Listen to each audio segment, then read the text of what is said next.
Good morning, everyone. I'm back with another episode. It's been a hot second, and I'm clearly not in New York right now, but I will be in the next 24 hours, which is a little bit crazy, but that is nothing new. If you've been listening to me for a while now, every week I'm like, it's so crazy, it's so busy here, but no one's surprised.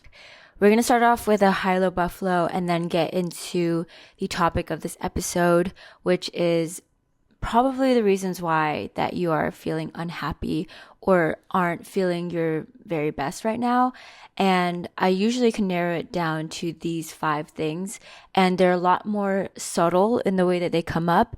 Maybe face value, it might not seem that that's actually the problem, but then if you dig a little deeper, it's probably one of these 5 things. And I think these 5 things are things that people our age, people in this generation are feeling a lot more than I think other generations have. So starting off with the high-low buffalo, the high, and these are high-low buffaloes from Switzerland. So I just came back from Switzerland, which was my first time in Europe ever.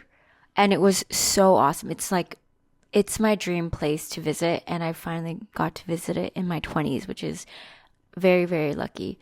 My high from that trip is I ate so much chocolate, pasta, bread, carbs, all of those things, milk, whole milk.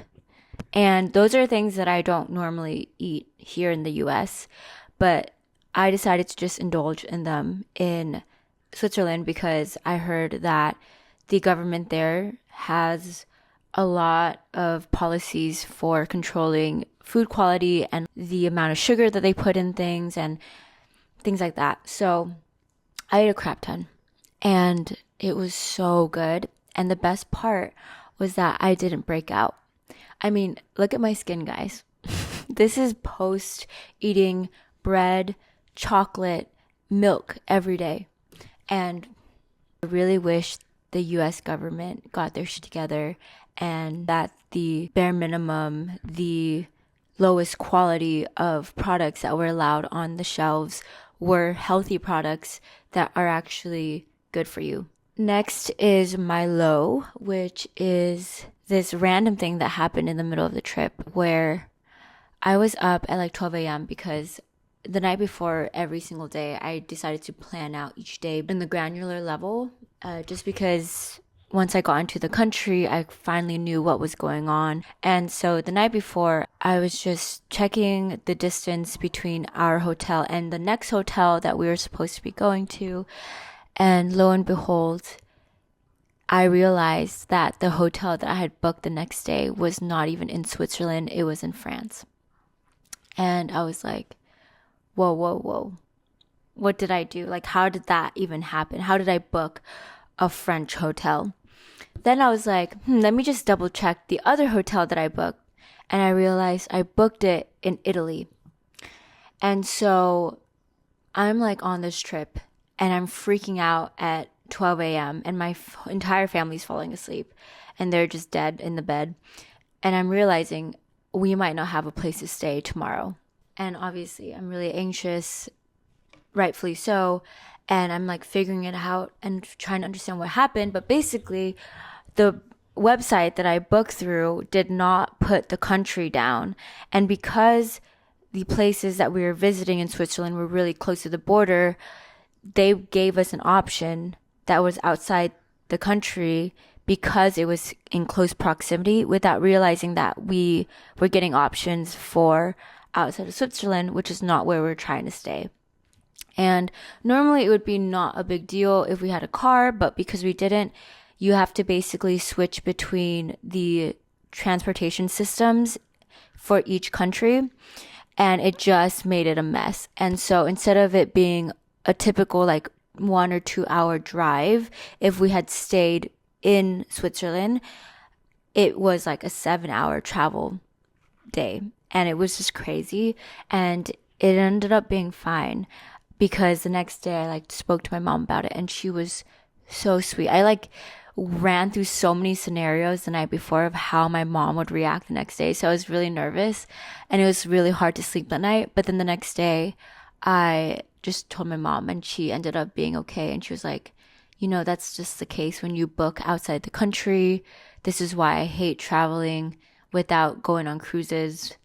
It's just so much that you need to know without being able to know what's going on in that country. So that was scary, but it was fine. And sometimes things happen and you just have to take care of it and try not to freak out too much about it because it's really not the end of the world. Okay, next is my buffalo, the weird thing that happened on that trip.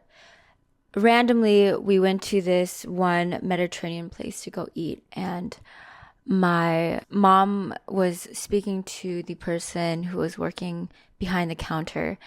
For the most part, people can speak English, but in this case, this worker wasn't very experienced in speaking English. And so my mom was trying to order, but order in a way that he would understand.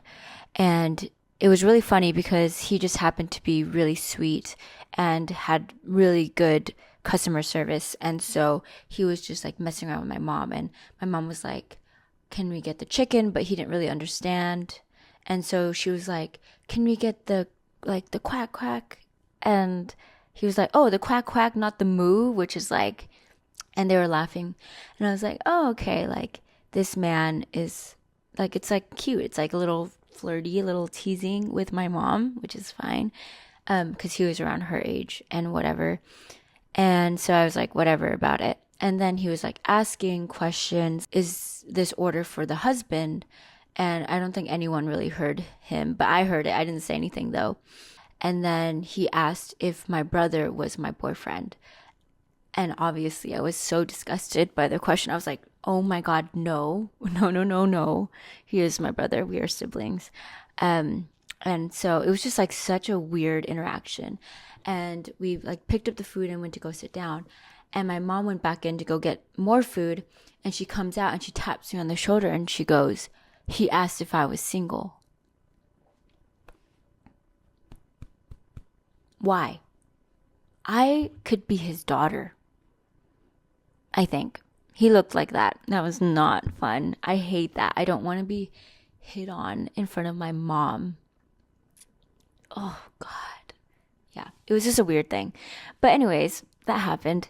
And that's my Hilo Buffalo for Switzerland.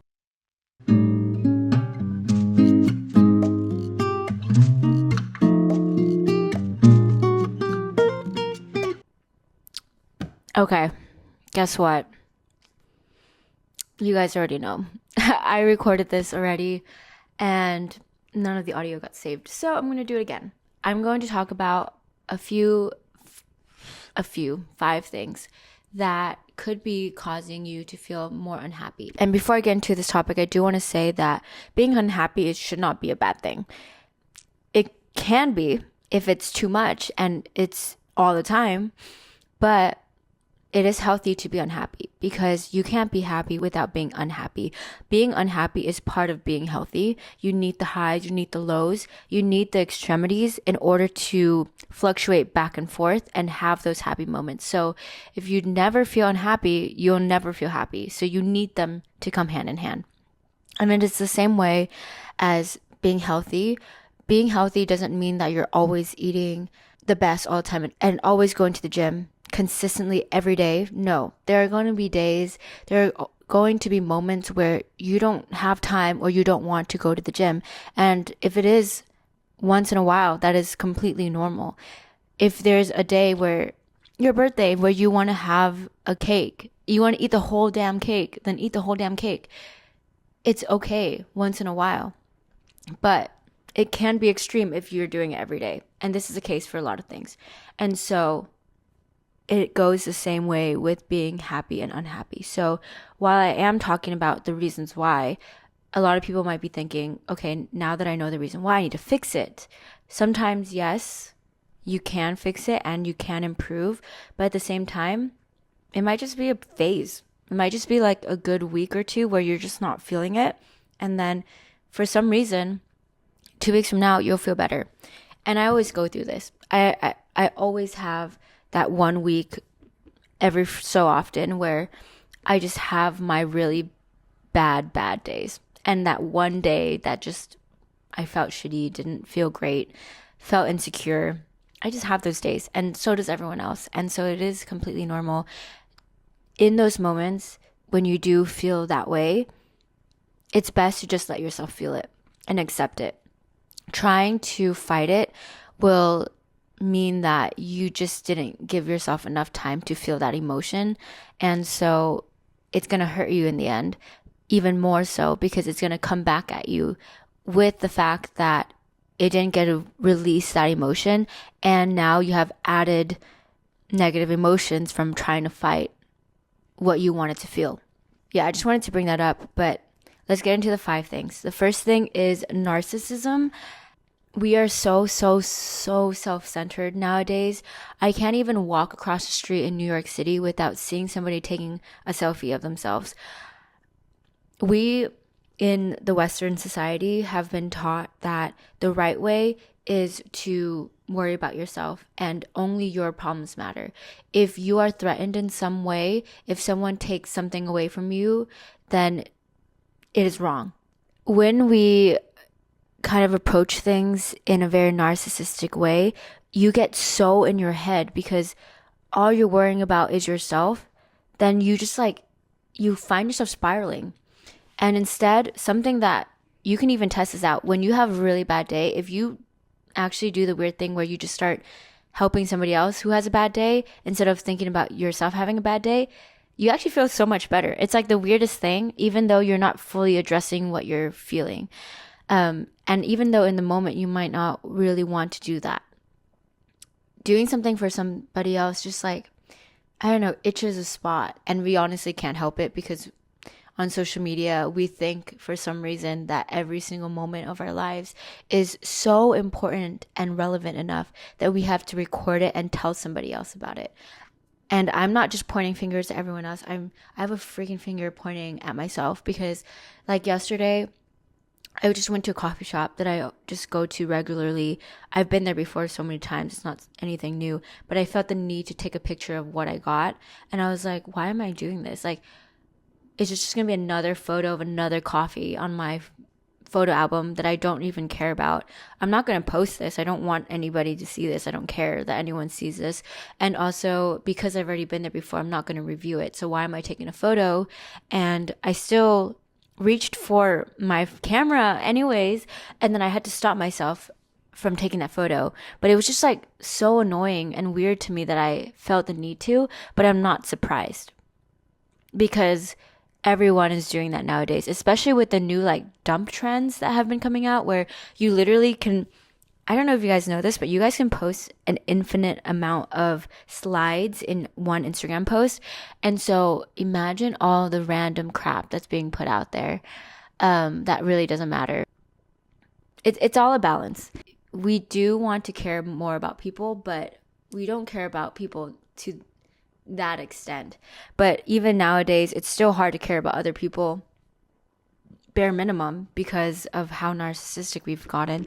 And it's so funny that ourselves can't even care about other people, but we expect that other people would care about us. The next thing is just chronically thinking about what other people think about you in a certain moment. And so this kind of goes hand in hand, but basically not being in the moment because you're thinking about how other people will perceive a memory that you're having and a moment that you're having. So something really special about life. And oh my God, that's so gross. I just had a little bit of food come out my mouth, but whatever. What makes moments special is that you're just so involved in a moment that everything else that's outside of this experience that you're having kind of just fades away, and you're not in 2 different places at once. But what I've been noticing a lot of people do, or even myself do, is I like to think about what a moment looks like to somebody else on the outside. So if I'm at the beach and I'm hanging out with my friends, sometimes I think to myself, oh, I wonder what this looks like to other people. Is it cool enough? And I think about how it could look like in an Instagram post That is terrible. That completely takes me out of a moment. I don't fully enjoy the experience I'm having because I'm not fully in it. I'm thinking about it from a different person's perspective, and I'm trying to create fun, the image of fun, without just having fun. I'm trying to create the image of rawness and coolness in a dump without just being in the moment and just doing the thing. And so I've noticed myself doing that, which is also a part of the reason why I haven't been posting as much and trying not to post as much, because I'm trying to really just have moments for myself that other people will never ever experience or ever know happened. It's just like things aren't private anymore. I just want to just be able to do something and just be like, I won't remember this moment. It's going to be gone. And I don't care. This moment will never happen again. No one will ever know that this happened. I won't even remember it happened. So, okay. The next thing that I think is contributing to being a little bit more unhappy is putting too much control on yourself, boxing yourself in, and not letting yourself do the thing you want to do. Sometimes we want to do this thing that might be very delusional, might not be the healthiest thing for you. Sometimes I have this itch to like edit a video, but I'm like so busy, so I don't have time. But then I'm like, I still want to edit the video. And so I unreasonably stay up until 4 a.m. editing a video. And even though I know I need to get up at 5 a.m. the next day. So even though I know these things, I'll still do it anyways because I really, really want to. And I feel so good doing it, even though the whole world will tell me I was so wrong for doing that. Because one, I'm going to get acne because I slept less. I should have prioritized my sleep. Your health comes first, whatever. And yeah, if I listen to what everybody else tells me and what the status quo says and what I should be doing, I think I would be in a very unhappy place. Because some reason deep down at the core of myself, I wanted to do that delusional thing. And that is what made me happy. And so I'm happy I did it anyways. I don't regret not sleeping at all.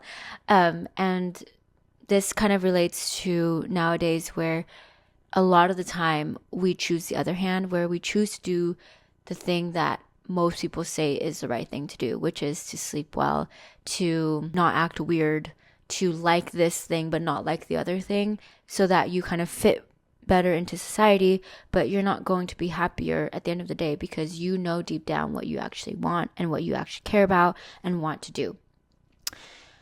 And so when we try to control ourselves and box ourselves in, you just make yourself very unhappy, and then you force yourself to do something that inevitably wants to exist.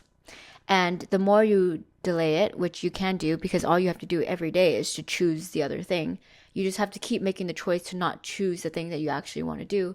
And it's just the same as like people who don't choose a career path. Every day they choose to walk in to their 9-to-5 corporate job.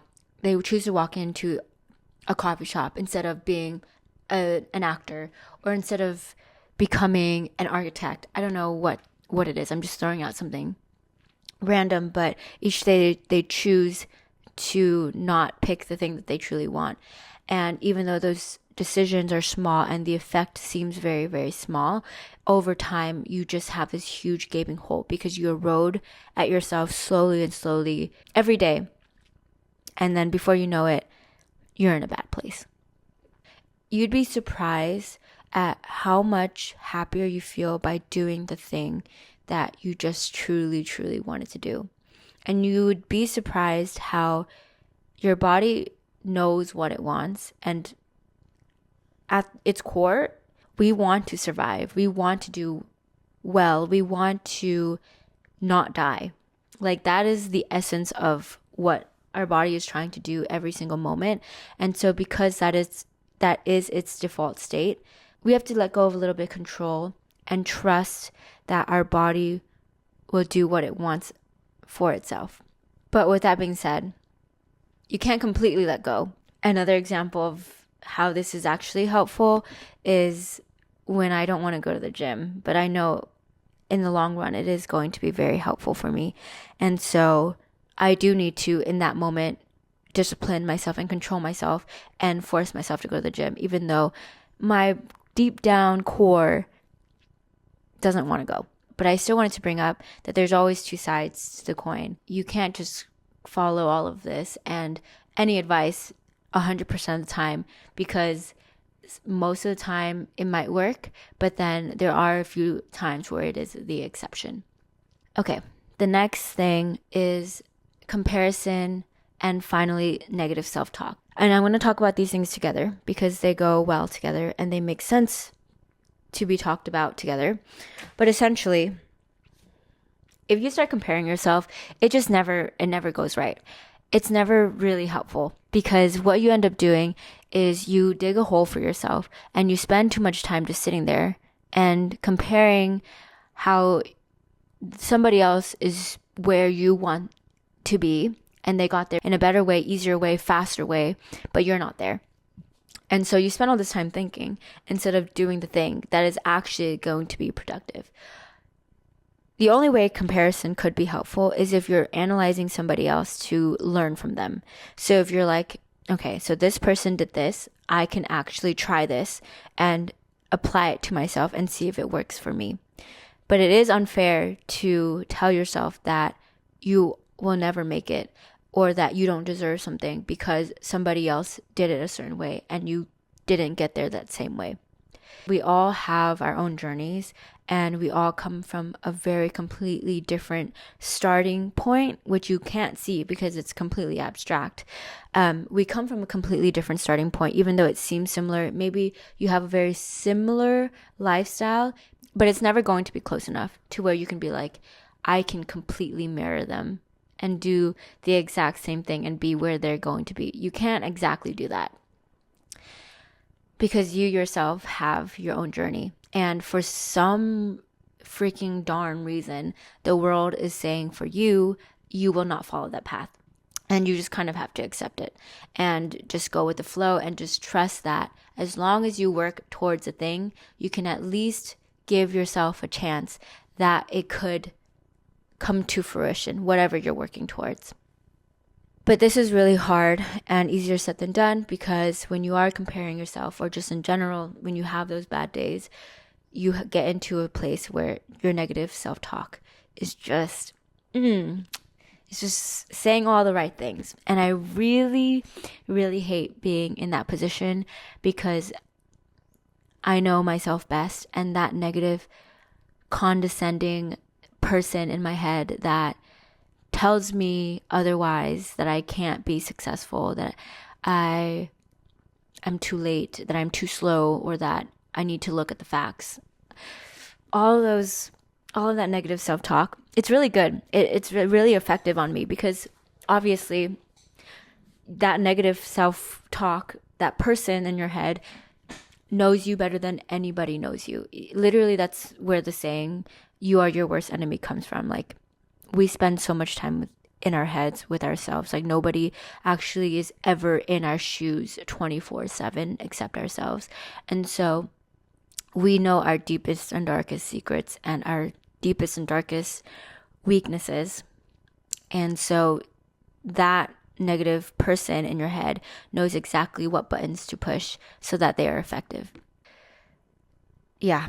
When you are spiraling and you have a lot of that self-talk, it's really easy to get caught up in it and believe that it is true, because you perceive things the same way that that negative self-talking person perceives things and is telling you what is going on. So I could look at the same picture as somebody else and see something completely different. Same thing with that negative person in your head. They will see something completely different. And all of those are valid, which is the problem. But while all of those things can be true, it's up to you at the end of the day to choose which version you want to take on. Even though it is true, it doesn't mean that it has to be the case. It's so weird, like calling them a person, and it makes me sound psychotic, but it's true. The negative talk really gets in my head, and it can keep me from doing things. Hence why I haven't posted. I I procrastinated because I was so in my head. And a few months ago, it was really effective in doing so by directly talking to me and telling me and being just straight up and being like, you're not going to make it. You have spent this many years on this channel posting and spending so much time putting these videos out, believing that you're going to get XYZ numbers. But look at where you are today. And then look at all the other people that have done the same thing as you, who are really, really pretty, funnier than you. And then they made it in like a year or two.